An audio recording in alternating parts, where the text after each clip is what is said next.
Hey, look out. It's Faith Talk Live. I'm Rick Probst. And I'm Dan Ratcliffe.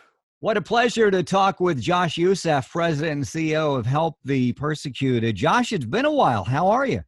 I'm great. How are you guys? We are doing well. It seems that we have picked up a straggler there, and one of the... That's not Morgan down there, is it? I mean, hey, do you guys have room in this interview for one more?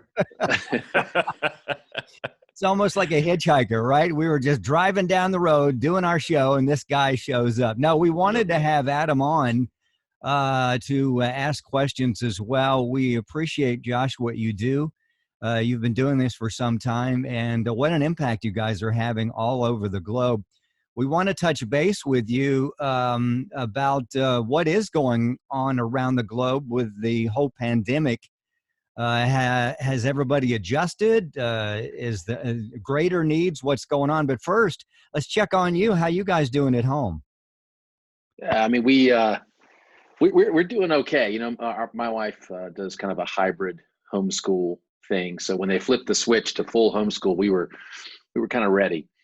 So it's been good. You know, we've gone through all the challenges that everybody else has in terms of just adjusting to that new normal. You know, when I'm working from home, sometimes it's hard to tell the little ones that I'm not there to play. So that's been a challenge. But honestly, there's been some sweet moments through this. Just reprioritizing our own, you know, family life. And I know others have said the same. I realize there are others who, you know, it's really been much more seismic to their, you know, their daily life, and it's been difficult. But for us, there's been some good, sweet moments in that. The folks around you that you have impact on here in the States, how have you basically given them a sense of security? Because there's been a lot of insecurity here in the past. It looks like we're moving, you know, out of a bunch of it. But what have you done to just give them a sense of security and staying on track? Yeah, in terms of our relationships here in the States, you know, we have a lot of supporters from around the country, and you get to see this thing really affected different groups of people in different ways. You know, if you're older and retired, you maybe saw like a reduction in your kind of fixed income through the markets, you know, as a result of the markets. But some people who are not, you know, mission critical kind of businesses have really, you know, we had some calls of people calling, and they were really upset. You know, they said we have to stop giving monthly support because we lost our job. And they, you know, they were in restaurants or whatever industry, and our heart really goes out to them. It's a difficult thing, right? But at the same time, we've also seen a lot of people step up and become very generous at this time. And I do think these kinds of moments in our life reprioritize our giving. And so we have seen that, really have, in the month of April particularly. So, you know, and then at the same time, we feel like the persecuted church is a great thing to encourage all of us, in that these people have persevered through war and famine and all sorts of intense persecution, and yet remained faithful. And so we just need to kind of look to them in some ways to be encouraged. We're talking to Josh Youssef. Josh, obviously persecution doesn't take a break for COVID. What are you guys seeing as far as your ministry work? Are things worse, better? Has this affected the persecuted church at all? Yeah, you know, I don't know if you remember, like in the early days of the lockdown in the U.S., there were some articles, Wall Street Journal and others had written some articles about what about somebody who's living in an abusive situation. They live in a home with an abuser, and now they're stuck in that home with that abuser. And the reality is now these persecuted believers, particularly converts, are now stuck with their family members who they would have at least had 8 to 12 hours away from them, sometimes at work, or you know, it put a little bit of downward pressure, honestly, on some of our safe houses. So the safe houses have never been this full. And so that situation has not been positive. And then that's kind of at an individual level. And then you look at sort of the national level. You take a country like Turkey, where we have two field team members Erdogan, president of Turkey, has basically blamed Christians who have fled Iraq and other countries, has blamed the virus on them. I mean, it's almost like first century Nero blaming the Roman fire on the Christians. And that's what he's doing. He's blaming it on them. So they were already under intense pressure. Now they're under more pressure. Well, hey, everybody. Joshua Youssef here from Help the Persecuted. Sorry, Adam. That's okay. That's all right. Adam, you don't get to say anything. Hey, sorry. no, we rehearsed this. We rehearsed this, and I thought it was my turn. But that's okay. Rick says throw out the rehearsal. I'm the outlier here. My name is Adam Asher, and I just work here.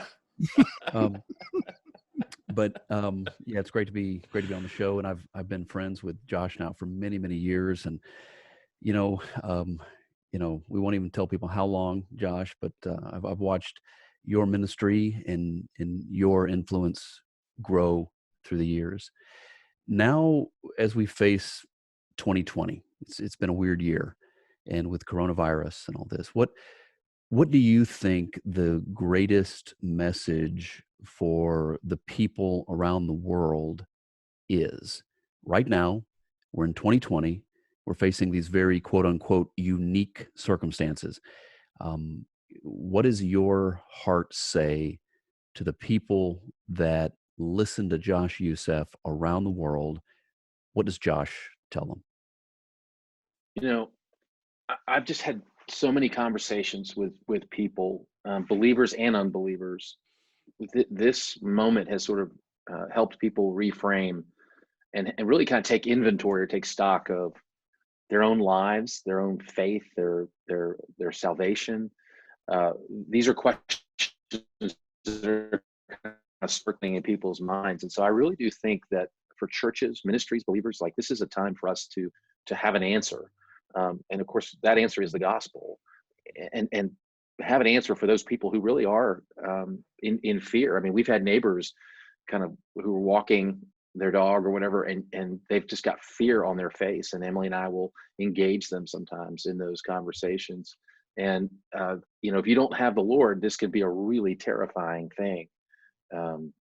So I think for us, just kind of here in the West, I think we need to be bold and have an answer for when people are inquiring, and they are inquiring. I think this is going to be a great harvest for churches.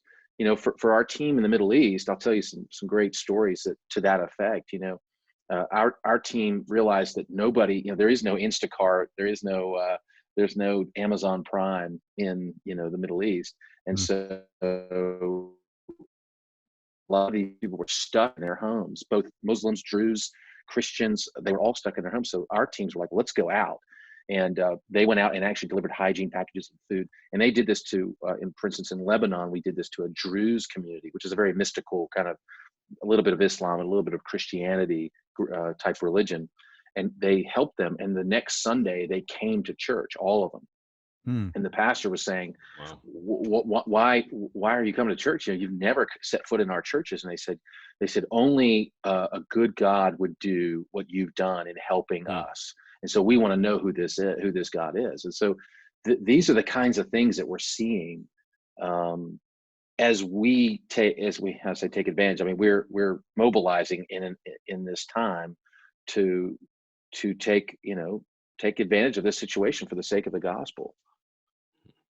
Josh Youssef is the president and CEO of Help the Persecuted. They connect with thousands of Christians throughout the Middle East and North Africa, giving support, physical, emotional, financial, and spiritual needs. Josh, let's take a break. We would like to hear some more stories. We'd like to talk a little bit about Egypt. I saw a story on your website about how you guys have had to be creative in the sense of helping folks. Also, Syria.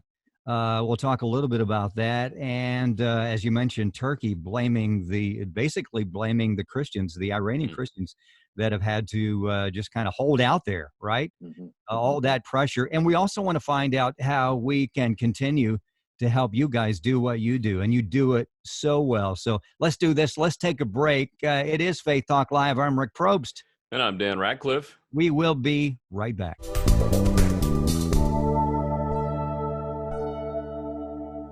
Hey, it's Faith Talk Live. I'm Rick Probst. And I'm Dan Ratcliffe. Hey, what a pleasure to talk with Josh Youssef. Josh is the president and CEO of Help the Persecuted, and also Adam Asher with us. And we thought we'd get together and to catch up with Josh a bit and see what's going on around the world. You know, the lockdown, the pandemic, COVID-19, coronavirus, whatever you want to call it, it's affected us all here in America. We have basically, it's kind of first world country problems in a sense. So we wanted to see, just kind of take the temperature to what's going on around the globe and to help them, not just to be gazers, but to help them as well. So Josh, hey, thanks.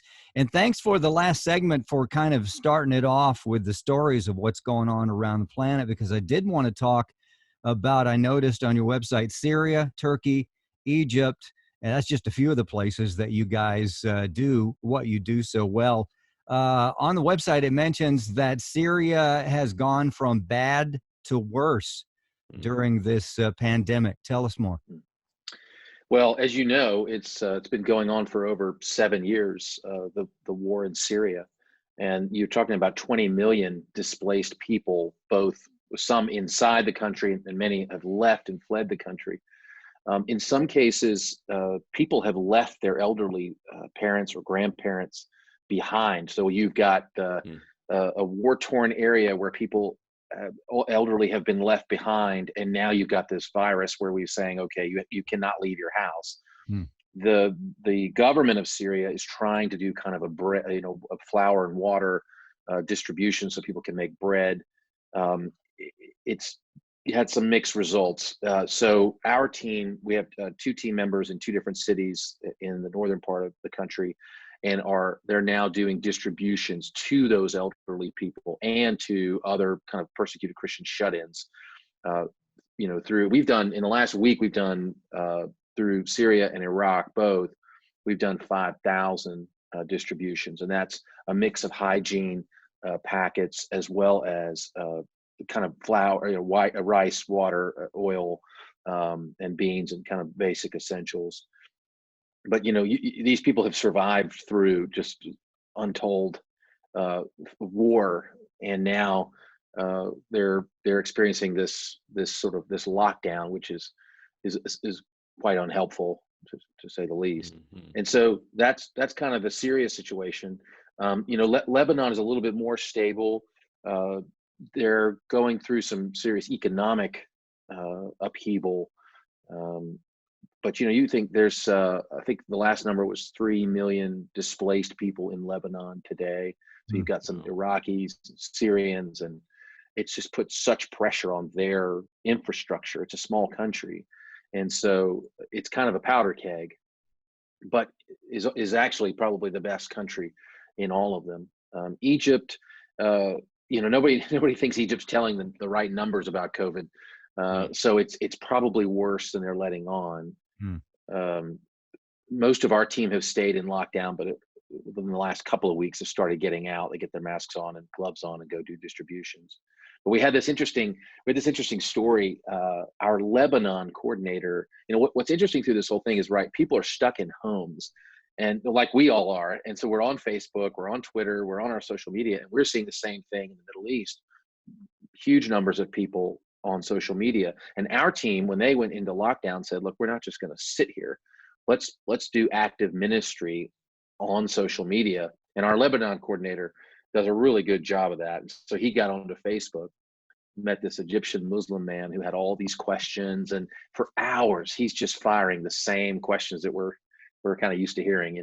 How could there be three? Do you believe in 3 gods? They don't understand the Trinity. And so he goes through his whole apologetics, and by the end of the call, he leads this guy to the Lord. Wow. And he's in Lebanon. This guy's in Egypt. So then our Lebanon coordinator calls our Egypt coordinator, and he's now following up with him as a new believer. And so there's moments here, right? There are these great moments where I think the Lord has given us a window and a door into people's lives, even in lockdown. We're talking to Josh Youssef now. Josh, my mind just went completely blank. I'm sorry. It does this every once in a while because I'm approaching 50 years old. As as the church faces these issues, and now are the issues that we have here in America obviously is, oh, do I roll out of bed for the 9:30 or the 11:15? I don't have to, do my hair or anything. Just get up and watch it online, yada yada. That's our first world problems. That obviously is not what a lot of people are facing around the world, who literally are risking their lives to try and go to church, as we call it. You've painted a picture, but can you give us another like personal story of what people face so we can truly understand what you're doing to help folks? Yeah, I don't want to be, certainly insensitive to people who've lost their jobs in the West, but Mhm. sometimes we see the images of, like, people pulling up to a food bank or something like that, and they're just getting, like, heaps of food, and Mm. it is sobering when our coordinators send us pictures of people, who are waiting in line, and they run out of flour and water, and all they need is bread. I mean, literally, they're just saying, all I need is a loaf of bread. Hmm. Right. And that is, even before this, that was still kind of unheard of in some of these Middle Eastern countries. It was a great logistic logistic system of food in most of those countries. But we have sort of been able to spring into action on a lot of those cases. But and I mentioned this earlier, in Turkey, you've got 500,000 Iranians who are living in Turkey. You've got a little over 4 million total displaced people in Turkey, whether they're from Iran or Iraq or Syria. Um, and they were already under this huge pressure, where the government had basically just kind of quarantined them already into these communities. So if you lived in Yalova, Turkey, you were not allowed to go into Istanbul. The police, if you got caught, they would kick you out of the country. So you had to Mm. stay in your little community. And then they would kind of give you these IDs, these kind of immigration, IDs or whatever, but you couldn't work. You were not legally allowed to work. So you had to work for somebody under the table in the gray market. Hmm. And then they would mistreat you by either not paying you what they would ordinarily pay a Turk, or worse. I mean, some of the things they're doing to these people are horrible. Mm. And then this virus comes and everybody gets locked down, and they blame the people who they're now, they've been exploiting through this essentially slave labor. They begin blaming them and curtailing them even more. Um, but I'm excited. I mean, our two field operators are Iranian believers. One of them spent 3.5 years in an Iranian jail. Mm. Miraculous story of how God supernaturally reached him in prison, and he was able to reach other prisoners for Christ. Um, he's not letting this stop him, and he sent us a video the other day of him actually going to Muslim homes and giving them food, Hmm. and Wow. asking them at the end, do you want me to pray with you? And they were kind of like, yeah, yeah, we'll let you pray for us. So the boldness that these people have, I just Mm. is just, to me, I feel so weak in comparison to these men and Mm. women who risk it all, for the sake of the gospel. Hmm. And again, my name is Adam Asher, joining the conversation with Rick and Dan and Josh Youssef today. Thanks for having me join the conversation, guys. As I mentioned in the previous segment, Josh and I have been friends for a long time, and I was thinking that through. I think it's been more than 20 years now, Josh, that we've known each other, and have watched you minister, and as I said previously, grow into this position of leadership that you now have. You're a gifted leader, a gifted communicator. And the other thing that I've known about you through the 20 years that we've been friends is that you have a huge heart. You care very deeply for people, and that was evident when I first started getting to know you 20 years back, but it's evident now too. What breaks that heart right now? Yeah, I mean, it's a great question. Um, I one of the things we're dealing with right now is a case just came to us. If you guys have ever heard of Brother Rashid, um, he's a great, wonderful believer, convert. He's got a great ministry. He's got 2 million Facebook followers, and he and I last year talked about him bringing us cases of persecution, and he does that on occasion.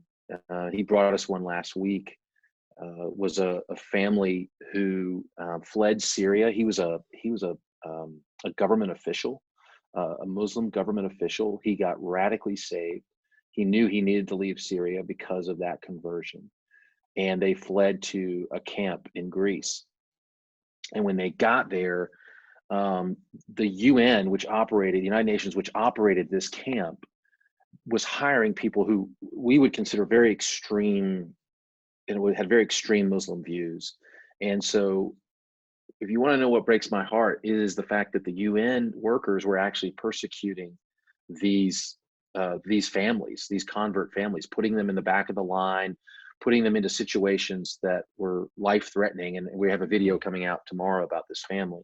But basically, they allowed these radical groups to come in and smash these people's windows, chase them out of this UN camp. They went into the streets with their newborn baby. You can see the pictures of the newborn baby is now sunburned because they were literally living in the streets. And so when we got this case from Brother Rashid, we sprung into action, got in touch with our Greek counterparts, and were able to get these people out and get them into a safe house. And so it's hard. It's so hard when a system, and the UN doesn't, at the top, they probably don't understand what's happening, but a system that should be, benefiting the least of these and helping these people who are the most vulnerable, end up really causing more pain to those who are most vulnerable. Josh Youssef, President and CEO of Help the Persecuted. You can go to htp.org to find out more. Josh, we got to go to a break. We do appreciate your time. We'd love to catch up with you again. Before we go, how can we help you? Obviously, you need more finances because your reach is so broad, and we want to help those people as well. Prayer, of course, but how can we do that? How can we help you? Listen, if you go to htp.org, we've got several kind of campaigns that we're working on right now. One is pastors are kind of actually quite vulnerable during this time. We had pastors telling us that they've run out of food, that they've done all that they can. They've kind of stretched, so we're helping pastors. We're also continuing to do hygiene packet distributions and food distributions in all of these countries. And then there's just the general persecution cases that we want to keep advancing on and helping through our Safe House network and our Lightning funds. So those are the main areas. Josh, thank you so much. Our prayers for you as well, you and your precious family there, and all your staff around the world. Josh Youssef, check it out, htp.org, Help the Persecuted. Hey, we got to go to a break, and this is Faith Talk Live. I'm Rick Probst. And I'm Dan Ratcliffe. Stay right there.